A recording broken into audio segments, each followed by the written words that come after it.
J'ai la mémoire qui flanche, je me souviens plus très bien.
Nous avons souffert n'est pas resté inutile.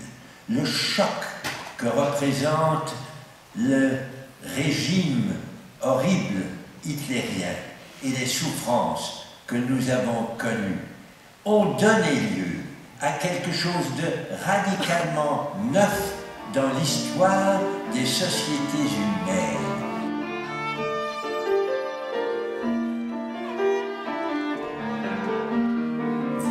Mémoire de nos pères. Ce n'est pas par hasard si je souhaite placer cette contribution sous un exergue emprunté au titre d'un film récent de Clint Eastwood.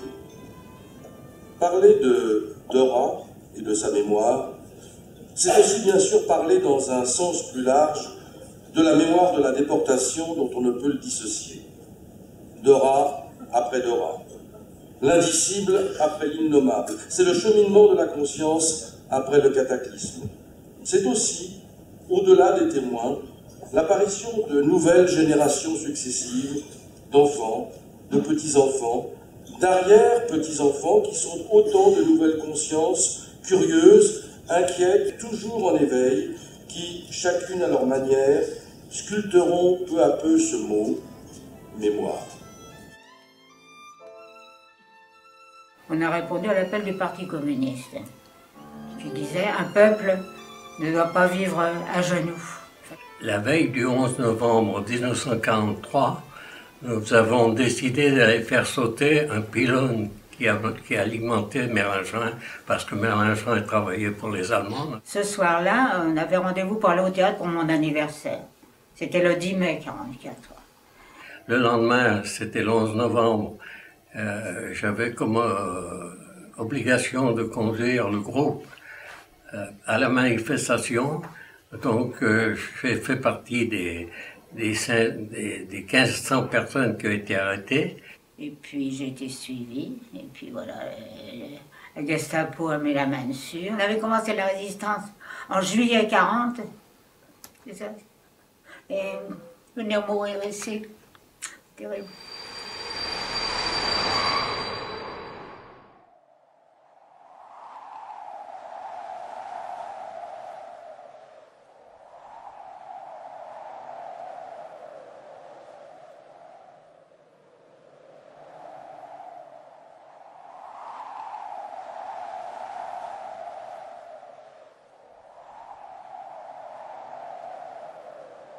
Je suis parti à Buchenwald le 27 janvier 1944. L'arrivée à Buchenwald, j'ai toujours ça dans la tête, c'était le premier déporté que je voyais, qui était allongé dans la neige, les bras au ciel, comme s'il espérait encore s'en sortir. Gros godillot, robe rayée, on perd son identité. Numéro matricule, on perd son identité. Alors après ton numéro, il faut l'apprendre en allemand, parce qu'on te baragouine dans cette langue de Goethe, que tu connais pas.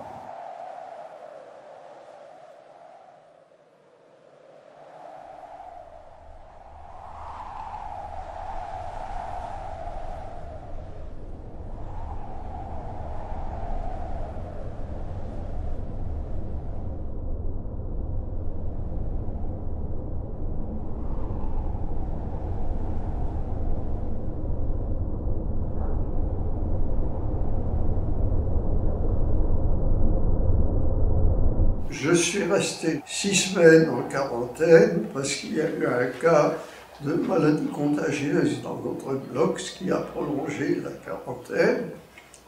La majorité des camarades du bloc ont été désignés pour un transport dont nous ignorions la destination. Donc j'ai été incorporé à la liste. On a passé la nuit séparément après avoir été revêtu du costume rayé et on a atterri le lendemain à Dora.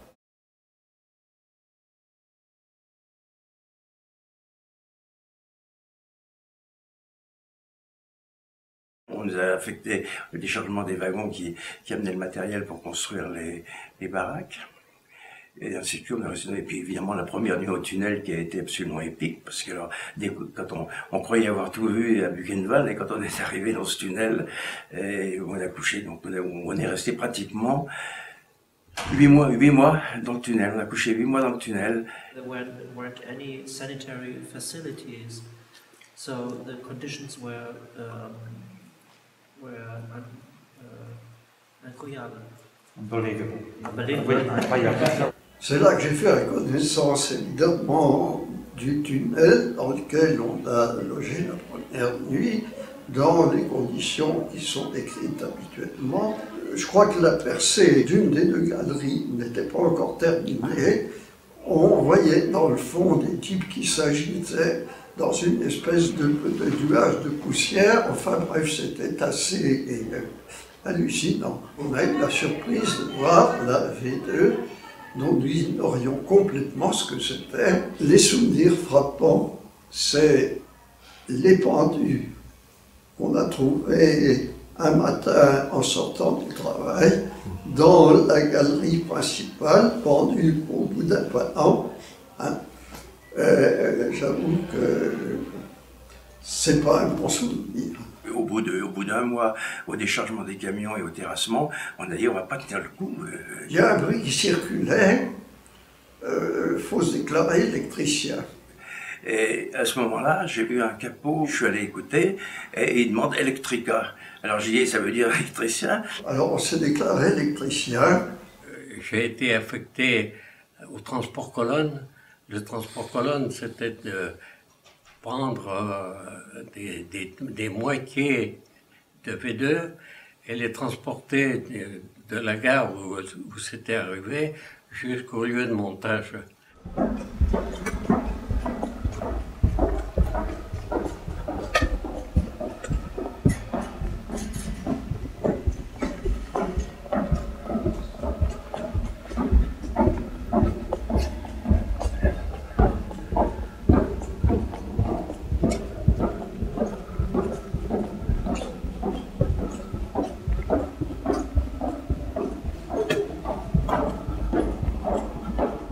Quand on est sorti du tunnel pour aller, on se reconnaissait pas parce qu'on était tout blanc, les vêtements étaient complètement décolorés, on se reconnaissait pas.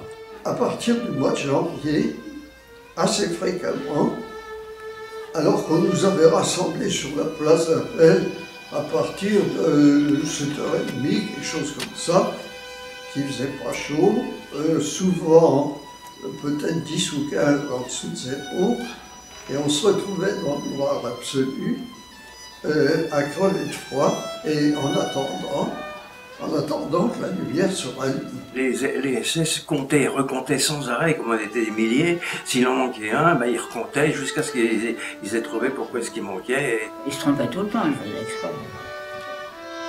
C'est dur de tenir la tête haute malgré tout.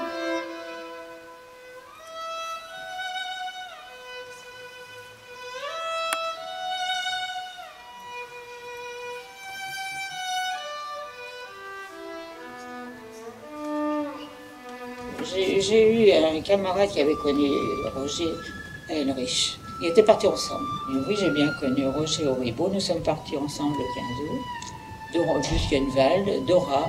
Et puis alors à Dora, il a entendu son numéro matricule, 77 615. Alors il est allé voir. Il dit j'ai pleuré. J'espère qu'avec les riches de l'enfer. Avec les riches, il n'y avait rien, tu vois. C'était le merdier. Et c'était donc des baraques, c'était pas des baraquements, c'était une plâtrerie. Alors ils couchaient les uns avec les autres, enfin, pêle-mêle, disons, pêle-mêle. Des horreurs épouvantables. Comment veux-tu résister?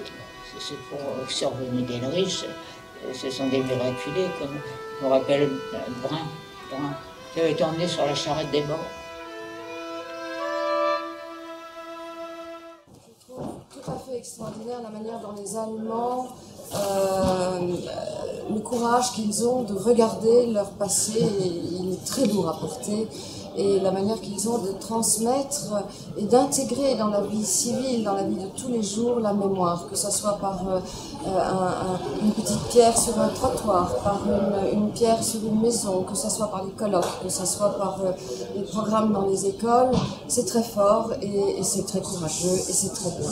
Je crois qu'en France, on a eu de très grands résistants. Ceci étant dit, on a aussi beaucoup, je crois, à balayer devant notre porte. Je crois que l'Italie aussi a beaucoup à balayer devant sa porte. Je crois que l'Espagne a beaucoup à balayer devant sa porte. Et moi, il me semble que si on a envie de construire une démocratie de plus en plus forte, il faudra énormément aider l'Allemagne à nous souvenir collectivement et non plus à les laisser tout de même assez seuls à porter ce fardeau et à dire pardon tout seul. Moi, je crois qu'il faut qu'on le fasse tous ensemble. Et là, on aura peut-être une démocratie encore plus forte. Nous avons eu, disons, 300 élèves, un Français, un vieux monsieur. Il y avait une école libre, là, avec une institutrice en histoire qui était comme ça. Qui leur a reparlé. Et les élèves étaient sidérés, concentrés, sans dire un mot, pendant une très longue période. Et elle m'a interviewé, si vous voulez, dans sa classe 2 années de suite. Moi, j'ai mon petit-fils, j'ai dit à son professeur, mon grand-père était à Dora. Une fois, un matin, comme ça, il y avait une fille qui pleurait.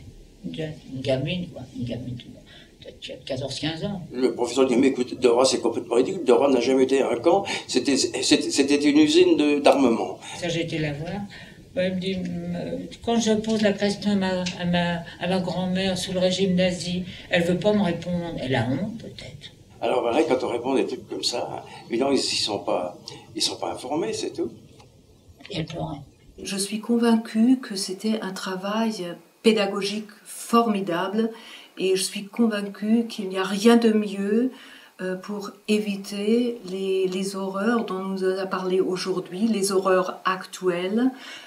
Pas d'autres moyens, pas de meilleurs moyens pour les éviter que de travailler de cette façon avec la jeunesse. Et je l'ai fait avec beaucoup de plaisir.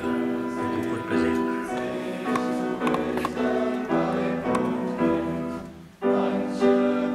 Nous n'avons pas souffert en vain.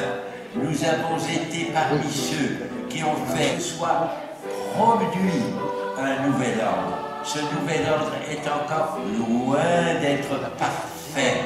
Même cet État d'Israël dont nous nous réjouissions de le voir naître commet encore aujourd'hui des crimes qui ne sont pas à la hauteur de sa réputation.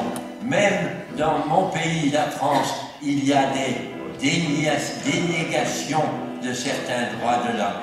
Nous avons encore beaucoup à travailler, mais l'ordre de ce travail est né après les souffrances que nous avons subies ici et l'indignation que ces souffrances ont permis de connaître à l'ensemble de l'humanité. Je voudrais m'adresser tout particulièrement à ces jeunes que nous avons entendu chanter dans une chorale, que nous avons entendu nous entourer tout au long de la journée et nous dire qu'ils s'intéressaient à ce qu'a été notre passé, cette jeunesse qui est européenne en sentiment et qui est mondiale dans sa considération pour l'avenir. C'est à cette jeunesse que je voudrais adresser un salut personnel, un salut